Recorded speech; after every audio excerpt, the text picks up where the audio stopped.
بسم اللہ الرحمن الرحیم۔ سب سے پہلے تو جو ہمارے استاذ حضرت مفتی عبدالرحیم صاحب نے پیغام دیا ہے میں اسی کو ریپیٹ کروں گا۔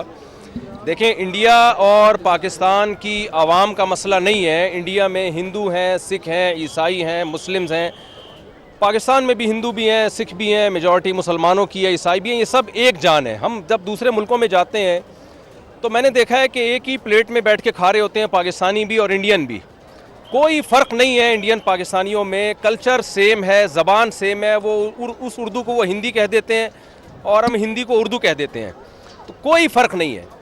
نہ انڈیا سے ہماری دشمنی ہے، نہ انڈیا کی پاکستان سے دشمنی ہے۔ یہ ایک گورنمنٹ ہے مودی، جس نے دماغ خراب کیا ہوا ہے، جس کا اپنی کھوپڑی آؤٹ ہوئی ہوئی ہے اور ساری دنیا کو وہ بدامنی میں ڈال رہا ہے۔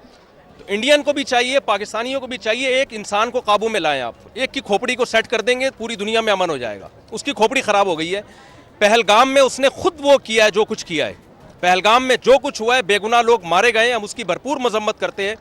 اسلام تو میدان جنگ میں بوڑھوں اور بچوں کو قتل کرنے کی اجازت نہیں دیتا، وہ سیاحوں کو قتل کرنے کی کہاں سے اجازت دے گا؟ تو پاکستان کا اس پہلگام والے واقعے سے کوئی تعلق نہیں ہے اور اس واقعے کی ہم بھرپور مذمت کرتے ہیں۔ اور جو ظلم پہلگام میں لوگوں پر ہوا، انڈین پر ہوا، ہم اس میں انڈیا کے ساتھ ہیں، انڈیا والوں کے ساتھ ہیں۔ تو ایک آدمی کی کھوپڑی خراب ہوئی ہوئی ہے، سب کو مل کے اس کی کھوپڑی کو ٹھیک کرنے کی ضرورت ہے۔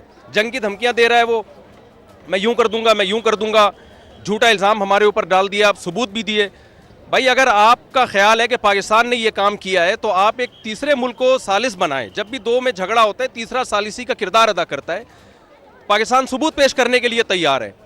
تو پہلا تو میں پیغام دوں گا کہ مسئلہ انڈیا پاکستان کا یا وہاں کی عوام کا نہیں ہے، مسئلہ ایک مودی حکومت کا ہے جس کا دماغ خراب ہو گیا ہے۔ تو اب چونکہ وہ جنگ کی دھمکیاں دے رہا ہے تو ہماری اخلاقی دینی ذمہ داری ہے کہ ہم اگر یہ جنگ چھڑ جاتی ہے تو ہم اپنی فوج کے ساتھ ہیں۔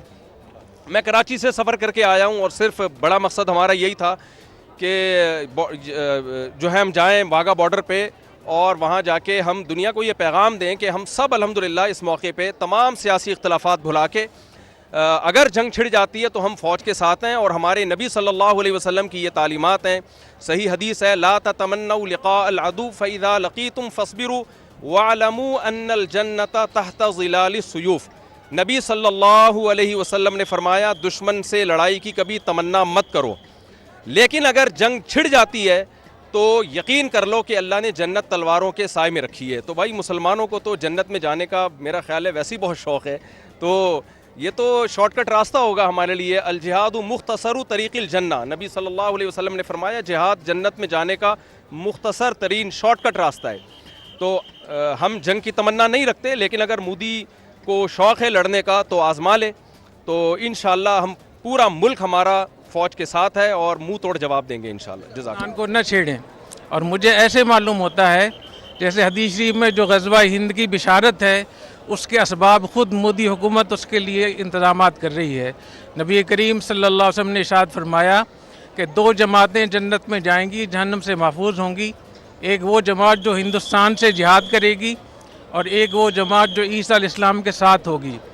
اور حضرت ابو ہریرہ رضی اللہ تعالیٰ عنہ نے فرمایا کہ وعدنا رسول اللہ صلی اللہ علیہ وسلم غزوۃ الہند، حضور اکرم صلی اللہ علیہ وسلم نے ہم سے غزوہ ہند کا وعدہ فرمایا تھا، اگر مجھے غزوہ ہند کا موقع مل گیا تو میں اپنی جان بھی قربان کروں گا، مال بھی قربان کروں گا۔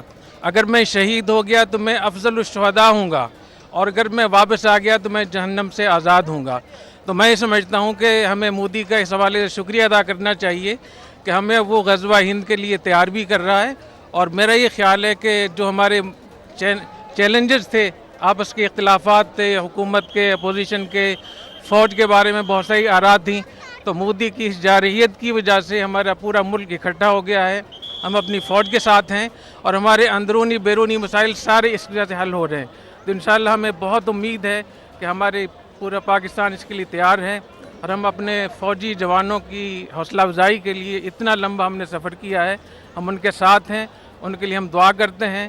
اور ان لوگوں کے لیے حدیث شریف میں آتا ہے، حضور اکرم صلی اللہ علیہ وسلم نے ارشاد فرمایا کہ جو لوگ محاذوں پہ لڑتے ہیں ان کی عورتوں کی حرمت ایسی ہے جیسے تمہاری ماؤں کی حرمت ہو۔ تو ہماری افواج کے جو گھر والے ہیں، خواتین ہیں، ان کی عزت، ان کی ناموس، ان کی دیکھ بھال، یہ ایسی چیز ہم اپنی ماں کو دیکھتے ہیں۔ تو انشاءاللہ ہم ان کے ساتھ ہیں، اور میں اس موقع پہ کرنل صاحب کا بہت شکریہ ادا کرتا ہوں کہ انہوں نے ہمیں موقع دیا اور اتنی زبردست پریڈ ہمیں دکھائی اور جہاد کا ایک منظر تھا اور غزوہ ہند کی شروعات ہیں. اللہ تعالی ہماری افواج کو کرنل صاحب کو بہت جزائے خیر عطا فرمائے. میں اپنی پوری وفد کی طرف سے ٹیم کی طرف سے شکریہ ادا کروں گا. اللہ تعالیٰ بہت جزائے خیر عطا فرمائے. بہت شکریہ. نیچے آپ نیچے بیٹھ جائیں, میں مائک نیچے کر دیتا ہوں. چھوڑ دے, آ جاؤ کریں نیچے بیٹھ جائیں, نیچے بیٹھ جائیں, نیچے بیٹھ جائیں, نیچے بیٹھ جائیں, مائک نیچے. بسم اللہ الرحمن الرحیم. سب سے پہلے تو میں اس کا آغاز کروں گا کہ اونچا بولنا. بسم اللہ الرحمن الرحیم. سب سے پہلے تو جو ہمارے استاذ حضرت مفتی عبدالرحیم صاحب نے پیغام دیا ہے میں اسی کو ریپیٹ کروں گا. دیکھیں, انڈیا اور پاکستان کی عوام کا مسئلہ نہیں ہے. انڈیا میں ہندو ہیں, سکھ ہیں, عیسائی ہیں, مسلمز ہیں. پاکستان میں بھی ہندو بھی ہیں, سکھ بھی ہیں, میجورٹی مسلمانوں کی ہے, عیسائی بھی ہیں. یہ سب ایک جان ہے. ہم جب دوسرے ملکوں میں جاتے ہیں تو میں نے دیکھا ہے کہ ایک ہی پلیٹ میں بیٹھ کے کھا رہے ہوتے ہیں, پاکستانی بھی اور انڈین بھی. کوئی فرق نہیں ہے انڈین پاکستانیوں میں. کلچر سیم ہے, زبان سیم ہے. وہ اس اردو کو وہ ہندی کہہ دیتے ہیں اور ہم ہندی کو اردو کہہ دیتے ہیں. تو کوئی فرق نہیں ہے. نہ انڈیا سے ہماری دشمنی ہے, نہ انڈیا کی پاکستان سے دشمنی ہے. یہ ایک گورنمنٹ ہے مودی جس نے دماغ خراب کیا ہوا ہے, جس کا اپنی کھوپڑی آؤٹ ہوئی ہوئی ہے اور ساری دنیا کو وہ بدامنی میں ڈال رہا ہے. تو انڈین کو بھی چاہیے, پاکستانیوں کو بھی چاہیے, ایک انسان کو قابو میں لائیں. آپ ایک کی کھوپڑی کو سیٹ کر دیں گے, پوری دنیا میں امن ہو جائے گا. اس کی کھوپڑی خراب ہو گئی ہے. پہلگام میں اس نے خود وہ کیا ہے جو کچھ کیا ہے. پہلگام میں جو کچھ ہوا ہے, بے گناہ لوگ مارے گئے ہیں, ہم اس کی بھرپور مذمت کرتے ہیں. اسلام تو میدان جنگ میں بوڑھوں اور بچوں کو قتل کرنے کی اجازت نہیں دیتا, وہ سیاحوں کو قتل کرنے کی کہاں سے اجازت دے گا؟ تو پاکستان کا اس پہلگام والے واقعے سے کوئی تعلق نہیں ہے اور اس واقعے کی ہم بھرپور مذمت کرتے ہیں. اور جو ظلم پہلگام میں لوگوں پر ہوا, انڈین پر ہوا, ہم اس میں انڈیا کے ساتھ ہیں, انڈیا والوں کے ساتھ ہیں. تو ایک آدمی کی کھوپڑی خراب ہوئی ہوئی ہے, سب کو مل کے اس کی کھوپڑی کو ٹھیک کرنے کی ضرورت ہے. جنگ کی دھمکیاں دے رہا ہے وہ, میں یوں کر دوں گا, میں یوں کر دوں گا. جھوٹا الزام ہمارے اوپر ڈال دیا, آپ ثبوت بھی دیے. بھائی اگر آپ کا خیال ہے کہ پاکستان نے یہ کام کیا ہے تو آپ ایک تیسرے ملک کو ثالث بنائیں. جب بھی دو میں جھگڑا ہوتا ہے تیسرا ثالثی کا کردار ادا کرتا ہے. پاکستان ثبوت پیش کرنے کے لیے تیار ہے. تو پہلا تو میں پیغام دوں گا کہ مسئلہ انڈیا پاکستان کا یا وہاں کی عوام کا نہیں ہے, مسئلہ ایک مودی حکومت کا ہے جس کا دماغ خراب ہو گیا ہے. تو اب چونکہ وہ جنگ کی دھمکیاں دے رہا ہے تو ہماری اخلاقی دینی ذمہ داری ہے کہ ہم اگر یہ جنگ چھڑ جاتی ہے تو ہم اپنی فوج کے ساتھ ہیں. میں کراچی سے سفر کر کے آیا ہوں اور صرف بڑا مقصد ہمارا یہی تھا کہ جو ہے ہم جائیں واگا بارڈر پہ اور وہاں جا کے ہم دنیا کو یہ پیغام دیں کہ ہم سب الحمدللہ اس موقع پہ تمام سیاسی اختلافات بھلا کے اگر جنگ چھڑ جاتی ہے تو ہم فوج کے ساتھ ہیں. اور ہمارے نبی صلی اللہ علیہ وسلم کی یہ تعلیمات ہیں, صحیح حدیث ہے, لا تتمنوا لقاء العدو فاذا لقيتم فاصبروا واعلموا ان الجنۃ تحت ظلال السیوف. نبی صلی اللہ علیہ وسلم نے فرمایا دشمن سے لڑائی کی کبھی تمنا مت کرو, لیکن اگر جنگ چھڑ جاتی ہے تو یقین کر لو کہ اللہ نے جنت تلواروں کے سائے میں رکھی ہے. تو بھائی مسلمانوں کو تو جنت میں جانے کا میرا خیال ہے ویسے ہی بہت شوق ہے, تو یہ تو شارٹ کٹ راستہ ہوگا ہمارے لیے. الجہاد مختصر طریق الجنہ, نبی صلی اللہ علیہ وسلم نے فرمایا جہاد جنت میں جانے کا مختصر ترین شارٹ کٹ راستہ ہے. تو ہم جنگ کی تمنا نہیں رکھتے, لیکن اگر مودی کو شوق ہے لڑنے کا تو آزما لے.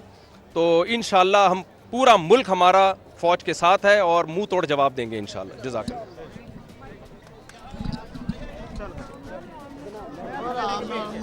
میرا مائک چھٹی جاندے, میرے مائک پہ دشمن پہ